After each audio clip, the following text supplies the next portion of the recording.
Hi buddies, music is relative and full of context, so let's unpack the playing of Adam Jones from Tool. Speaking about a specific element of a band like Tool is kind of difficult because there's so much context and relativity between the different elements, from the melodic bass to the different time signatures and the rhythm and the scales that are being used built around Maynard's singing. I'm going to try my best to just hone in on Adam.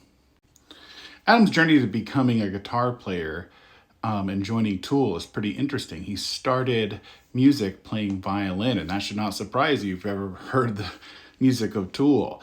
After violin, he switched to bass. In high school, he was a bass player in a band with his friend, Tom Morello.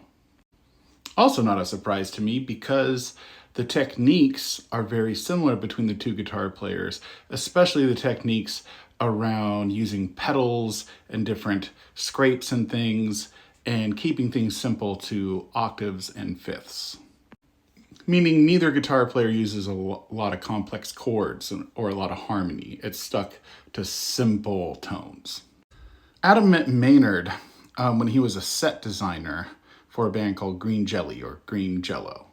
Little pig, let me in. Not by the hair of my chinny chin chin. Two quick side notes. One, when you were being made a human inside your mother's womb, the most constant sound that you heard the whole time was this sort of white noise. Inside of white noise are these sort of hidden fifths and octaves. It's really complex, but that is probably why we find that sound so focusing and soothing, because it's like the first thing we heard constantly. Distortion is a kind of white noise, this kind of controlled white noise. And what's interesting about the distorted guitar is there's definitely music with full chords, meaning a triad, a root, a third, and a fifth.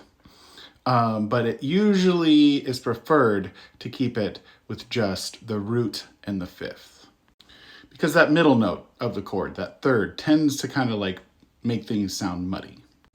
So here's a root.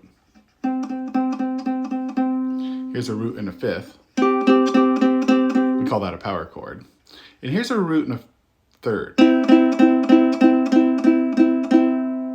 And then root and third, root and minor third.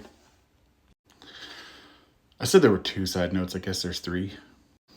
The third note is that the Navajo word for distortion way back in the day was time moving on top of time.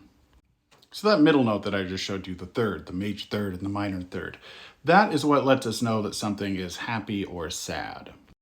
In a lot of languages, the tones, when they are a minor third, it's sad. When it's a major third, it's happy. It's not what you said, it's how you said it. So a lot of rock music doesn't have this context.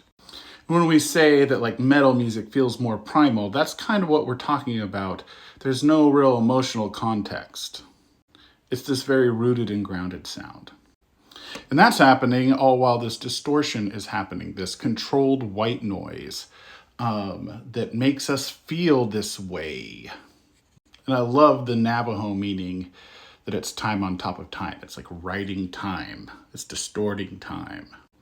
So with a lot of like more traditional metal and rock, when the root and the fifth are played on top of each other, it's just that, just a root and a fifth. That's a power chord.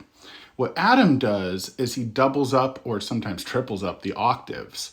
So you have a root and a fifth, and then the octave, the higher root, and then another fifth. So that's where a lot of the urgency and intensity of the guitar happens. Another defining part about his guitar playing is the guitar that he chooses to use. He is not a Fender head.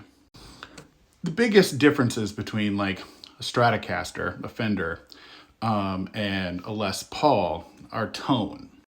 Jimi Hendrix and Nirvana, those are the best examples of the shrillness of a Fender. Les Paul is known for its smooth warmth. So when the main riff is happening, there is all this warmth happening.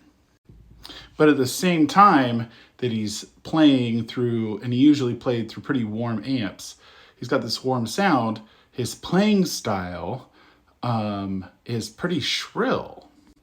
So it's all of this like contrasting context that's happening. But when those main riffs are happening, there's a lot of warmth happening. And that's why when he goes into a solo or a part where he's higher up on the neck, higher in frequency, it's making us feel a certain kind of way. It's all about context and relativity. If that same guitar part was being played through a Fender, and maybe the verses and the main riffs were not distorted and had some of those thirds, those major and minor thirds, it would not make you feel the same way. It's deliberate and intentional, even if the player wasn't doing it deliberately and intentionally. So hopefully that answers some questions and makes some new ones. And I hope you think about it and I hope you unpack it more. Please leave a comment, ask questions, tell me which part was interesting. I'll be doing this as a series from now on, and if you want to go even deeper, the $10 tier of my Patreon is called Unpacking Music History. And we'll be going even deeper on this stuff and going on different tangents and rabbit holes, all in this chat room setting. The history of music is the history of the human experience. I hope you have a badass day, and I love you.